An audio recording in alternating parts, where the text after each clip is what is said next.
خسارة مانشستر يونايتد من الفريق الصاعد من الشامبيونشيب في الدوري الانجليزي في اول جولة او اول مباراة في يوم السبت الممتاز، وخسارة مانشستر يونايتد من هال سيتي بنتيجة 2-0. فيديو النهارده هنتكلم فيه عن مباراة مانشستر يونايتد وهال سيتي واللي انتهت بنتيجة 2-0. هنتكلم كده نظرة عامة عن المباراة في اقل من 5 دقايق او 5 دقايق بالظبط ان شاء الله. وهي دي فكرة البرنامج اللي احنا ان شاء الله هنثبته في كل اسبوع عن مباريات التوب 6 في الدوري الانجليزي. وهي فكرة فيديو 5 جد اللي هنتكلم فيها عن المباراة بنظرة عامة كده لمدة 5 دقايق، بحيث ان اللي ما قدرش ان هو يتفرج على الماتش او المباراة فاتته يقدر ان هو يجمع الدنيا كانت ماشية ازاي اثناء المباراة. طبعا الفيديو ده هيكون اكتر من 5 دقايق بسبب الرغي الكتير اللي انا بتكلم فيه دلوقتي، وبرضه هيكون في فقره كده في اخر الفيديو هنتكلم فيها عن حاجه مهمه جدا. فاتمنى تكون فكره الفيديو تعجبكم، وان شاء الله نثبتها في الاسبوع اللي جاي. طبعا لو في تجديدات يا ريت تكتبوا لي في الكومنتات، وخلونا من غير كلام كتير نخش في 5 النهارده. في البدايه طبعا كلنا عارفين ان ميركاتو مانشستر يونايتد لحد دلوقتي لسه مش كامل. مانشستر يونايتد عنده نواقص كتيره جدا، وده اللي ظهر خلال مباراه النهارده. لو جينا نتكلم شويه عن هال سيتي فهنلاقي ان هم فرقه منظمه جدا دفاعيا، في حاله ان الكره مش معاهم بيلعبوا بطريقه 5-4-1. معاهم ورا ميندي واجاير الاثنين قلوب الدفاع اللي قدروا ان هم يسجلوا الهدفين بالنسبه لهال سيتي. عندهم تجانس ما بينهم هما الاثنين كويس جدا، والاثنين مع بعض قدروا ان هم يعملوا يعني قفله كويسه قوي على مانشستر يونايتد في الحته الهجوميه. الناحيه الثانيه بالنسبه لمانشستر يونايتد فخلال المباراه هنلاقي ان مانشستر يونايتد ما عندوش اي حلول هجوميه خالص. اذا كان ناحيه الشمال في بدايه المباراه لما كان بيعتمد على الجبهه دي لوك شو كباك شمال، وقدامه دورجو اللي بالنسبه لي واحد من اوحش اللعيبه اللي كانت في المباراه، وخرج على طول في بدايه الشوط الثاني. قدر ان هو ينزل مكانه راشفورد، وده هنتكلم عليه بعد كده. دورجو كان عامل مباراه وحشه جدا، حتى في نص الملعب تحس ان كان في فجوه في نص الملعب، كان في مساحه كبيره قوي ما بين قلوب الدفاع وما بين نص الملعب اللي كان بيضم اندري سانتوس وتيليمانز. وحتى الربط اللي احنا شفناه في الموسم اللي فات واللي كان ده هو السبب الرئيسي في ان مانشستر يونايتد ينهي في حته كويسه جدا في الدوري الانجليزي. وهو اكيد الفورمه اللي كان عاملها برونو فرنانديز في الموسم اللي فات. ففي المباراه بتاعت النهارده برونو فرنانديز خارج الماتش خالص. مش عارف ده بسبب ان دي لسه اول مباراه ولا لا، ولكن حتى في بري سيزون كان المفروض الحته دي ان احنا نتخطاها. ولكن بالنسبه لي نص ملعب مانشستر يونايتد فيه علامات استفهام كبيره جدا.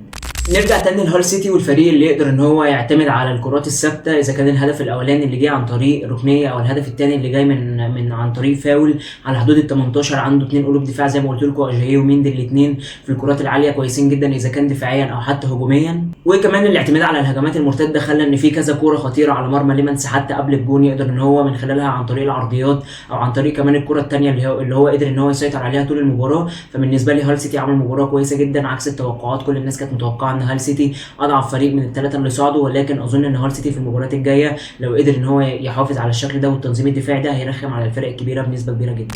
نخش بقى على فقره مهمه جدا معانا في الفيديوهات اللي هتكون بنتكلم فيها عن المباراه، وهي فقره 5 جد. بنتكلم عن فقره لاعب وتعليق. والفقره دي فكرتها ان احنا هنجيب لاعب ونقول تعليق كده بسيط عليه، او حتى مش لاعب واحد، هنحاول ان احنا نشوف اهم او ابرز اللحظات اللي حصلت في المباراه ونجيب لاعب نتكلم عنه. فالنهارده معانا 2 لعيبه زي ما قلت لكم. اول لاعب معانا وهو دورجو، واللي تقييمي بالنسبه له في الشوط الاولاني اللي هو لعبه بسبب ان هو كان شوط سيء جدا بالنسبه لي هيكون 4/10. دورجو ناحيه الشمال مع الجبهه اللي زي ما قلت لكم كانت مع لوك شو، لعيب محتاج مساحات، لعيب جراي يقدر ان هو يجري في المساحات دي. ولكن النهارده زي ما قلت لكم هال سيتي فريق منظم جدا ورا، فما كانش فيه مساحات خالص. بالعكس كان بيعمل ميس باس كتير جدا، كان بيخش في عمق الملعب وبيخش كراس حربه، ولكن ما كانش ليه اي تواجد خالص في الملعب. وطبعا الشوط الثاني او مع بدايه الشوط الثاني كاري خرجه واستعان براشفورد، واللي بالنسبه لي راشفورد يعني لسه بقى له فتره مش موجود مع مانشستر يونايتد، حتى لو ما عملش الفارق في مباراه النهارده.